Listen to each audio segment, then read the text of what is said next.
اس میں میں نے حتی الامکان یہ کوشش کی تھی کہ غیر جانبدار رہا جائے اور سرکاری ڈاکومنٹس اور جو سینٹ اور قومی اسمبلی کی کارروائی ہوئی اس کے بعد جو مظاہرے ہوئے اور کس کا کیا کردار تھا ان کو تھوڑا سا عیاں کیا جائے، یعنی عوام کے سامنے لایا جائے۔ اس میں کوئی انتشار پھیلانا مقصود نہیں ہے، بلکہ میرا مقصد یہ تھا کہ تھوڑے سے حقائق عوام تک رکھے جائیں۔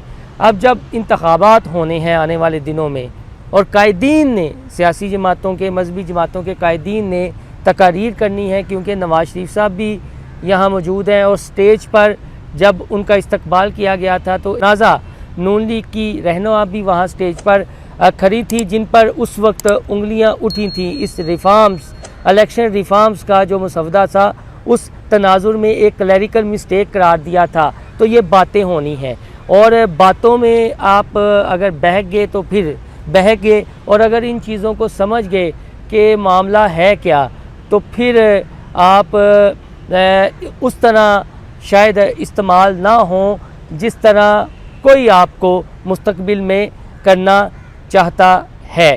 تو اس ویلا کے ذریعے صرف اتنا ہی، ماضی سے جب ہم نہیں سیکھیں گے ہم مستقبل میں بہتری کی گنجائش کو ختم کر دیں گے۔ یہ اسی تناظر میں ویلاگ بنایا گیا تھا۔